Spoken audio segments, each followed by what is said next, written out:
अनंत की यात्रा के इस पड़ाव पर मेरा नाम Vandana Bhalla, posting Hindi mistress, government high school Sarna. 8वीं कक्षा की पाठ्य पुस्तक की पहली कविता हिम्मत करने वालों की हार नहीं होती।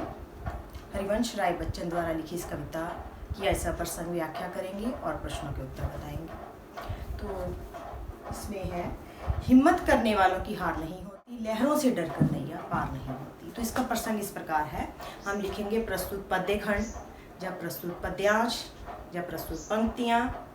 हमारी हिंदी की पाठ्य पुस्तक आओ हिंदी सीखें 8 में से कविता जिसका नाम है हिम्मत करने वालों की हार नहीं होती, लहरों से डरकर नैया, हिम्मत करने वालों की हार नहीं होती, कविता में से ली गई है। इसके कवि हैं डॉक्टर हरिवंश राय बच्चन। उन्होंने संघर्ष करने की प्रेरणा दी है।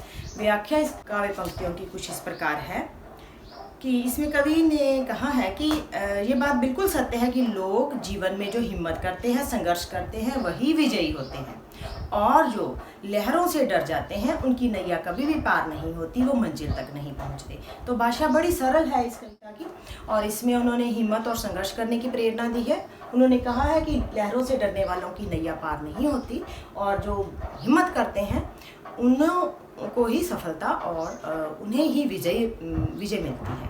तो अगला इसके बाद पैराग्राफ हम पढ़ेंगे। आगे है, नन्ही चींटी जब दाना लेकर चलती है, चढ़ती दीवारों पर 100 बार फिसलती है।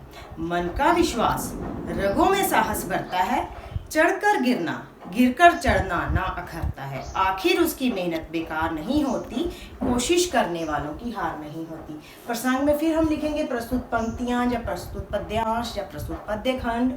हिंदी की पाठ्य पुस्तक आओ हिंदी सीखे 8 में से कविता हिम्मत करने वालों की हार नहीं होती नामक कविता में से ये पंक्तियाँ ली गई हैं, और इसके कवि डॉक्टर हरिवंश राय बच्चन ने इसमें हमें कहा है, नन्ही चींटी का उदाहरण देते हुए कहा है कि हम संघर्ष करें। तो इसमें उन्होंने कहा है, व्याख्या इस प्रकार से लिखेंगे कि नन्ही चींटी दाना लेकर कई बार दीवारों पर चढ़ती है, कई बार फिसलती है, कई बार हार जाती है, लेकिन वो फिर भी संघर्ष करती है और जीत जाती है। तो मन का विश्वास, उसकी रगों में साहस बढ़ता है। इसी तरह अगर हमारे मनों में विश्वास होगा तो हमारी भी रगों में साहस बढ़ेगा और हम जीत जाएंगे। मन के विश्वास से हम जिंदगी की कोई भी जंग जीत सकते हैं, हम जिंदगी में कोई भी तरक्की प्राप्त कर सकते हैं।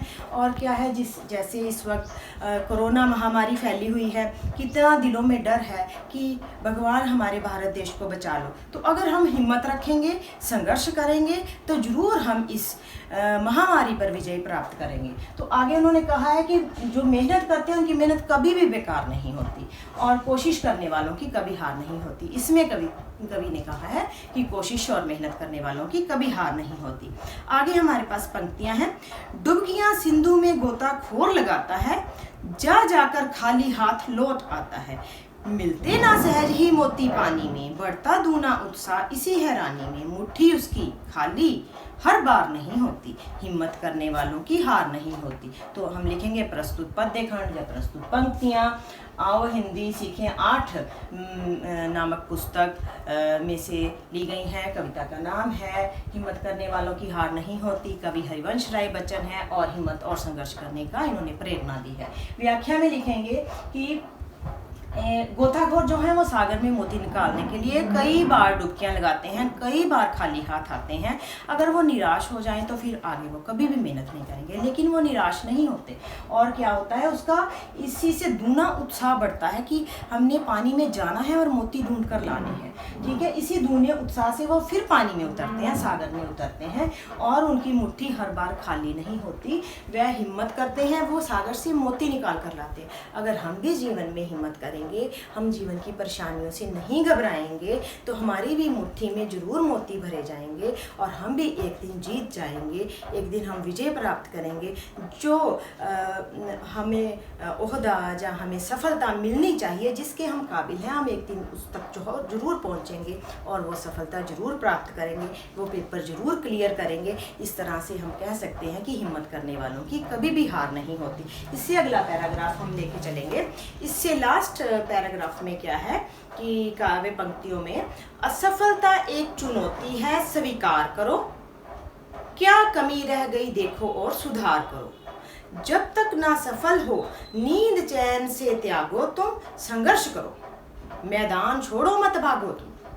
कुछ किए बिना ही जय जयकार नहीं होती, हिम्मत करने वालों की हार नहीं होती। तो प्रस्तुत पंक्तियां हरिवंश राय बच्चन जी द्वारा लिखी गई हैं। इस तरह से आप प्रसंग लिखेंगे। व्याख्या में आप लिखेंगे असफलता एक चुनौती है और उसे स्वीकार करो। आप कबड्डी का मैच खेलते हो, आप फुटबॉल का मैच खेलते हो, कई बार मैच हारते हो, क्रिकेट का मैच हारते हो। असफलता एक चुनौती है, इसे स्वीकार करो। आप कई बार हारोगे, उसको स्वीकार करो। जिंदगी फिर आपकी तरफ बॉल फेंकेगी, आप उस पर छक्का कभी ना कभी जरूर मारोगे। और असफलता को स्वीकार करते हुए सफलता की तरफ बढ़ो और मेहनत करो और मेहनत करो। और किसी दिन सफलता मिलेगी, किसी दिन वो पेपर आपसे क्लियर हो जाएगा, किसी दिन वो अवार्ड आपको मिल जाएगा, किसी दिन वो पुरस्कार आपको मिल जाएगा जो आप लेना चाहते हो। तो असफलता एक चुनौती है, स्वीकार करो। क्या कमी रह गई उसको देखो और सुधार करो। जो कमी आप में रह गई है उसको देखो और उसका सुधार करो, उस पर मेहनत करो। ठीक, उसके बाद आगे है, जब तक ना सफल हो आप नींद और चैन को त्याग दो। नींद और चैन को त्यागो, मेहनत करो, रातों को जागो, पढ़ो। जो भी आप टेस्ट क्लियर करना चाहते हो उसके लिए पढ़ो, जो भी आप जिसमें अच्छे नंबर लेना चाहते हो उसके लिए पढ़ो। ठीक, तो नींद चैन को त्यागो, तुम संघर्ष करो, मैदान छोड़ो मत भागो। तुम कुछ किए बिना ही जय जयकार नहीं होती। आपको संघर्ष करना है और मैदान को छोड़कर भागना नहीं है, मैदान नहीं छोड़ना और संघर्ष करना है। कुछ किए बिना ही जय जयकार नहीं होती, इसलिए कुछ करना पड़ेगा, मेहनत करनी पड़ेगी, सच्चे दिल से मेहनत करनी पड़ेगी और बहुत मेहनत करके आप ज़िंदगी में ज़रूर सफल हो जाएंगे। तो इस तरह से हमें कहा गया कि हिम्मत करने वालों की हार नहीं होती। यहीं पे ये कविता समाप्त होती है। भाषा बड़ी सरल है। प्रश्न उत्तर अभी हमने करने हैं, इसलिए आपने अभी जाना नहीं। पहला प्रश्न आप देखें, कविता के अनुसार, कवि के अनुसार किन लोगों की हार नहीं होती।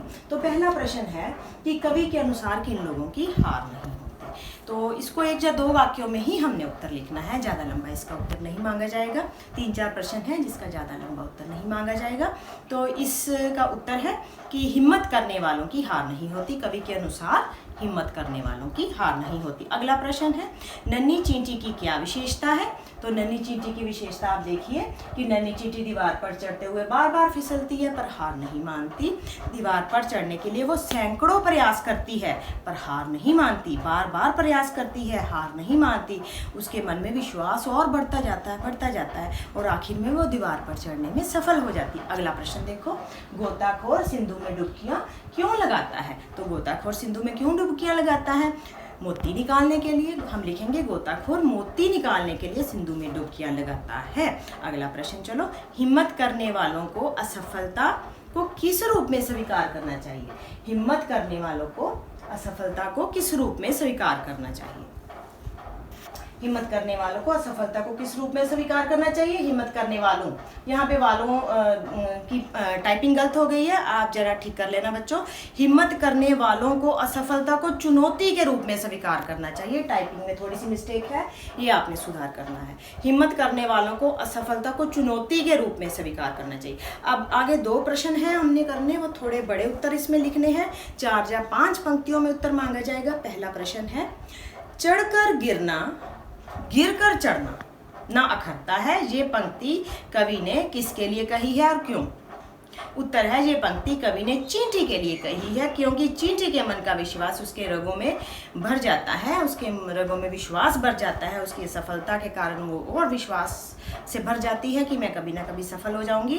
वह बार बार असफल होने पर भी हार नहीं मानती और विजय की प्राप्ति के लिए आगे बढ़ती है। तो ये पंक्तियां कवि ने चींटी के लिए कही हैं, क्योंकि चींटी दीवार पर चढ़ते हुए बार बार फिसलने पर भी हार नहीं मानती और अंत में अपनी हिम्मत से दीवार पर चढ़ ही जाती है। अगला लास्ट प्रश्न है, गोताखोर को सागर से मोती निकालने के लिए क्या क्या करना पड़ता है। उत्तर है, गोताखोर को सागर में मोती निकालने के लिए बार बार डुबकियां लगानी पड़ती है। उसे बार बार खाली हाथ लौटना पड़ता है। उसे कई बार निराश होना पड़ता है और फिर भी वह साहस नहीं खोता, वह सफलता प्राप्त करके ही रहता है। तो इस तरह से ये कविता 8वीं कक्षा की पहली कविता है और आपने इस कविता से प्रेरणा लेकर जीवन में सफल होना है। आप सबको मेरी शुभकामनाएं। बहुत बहुत धन्यवाद।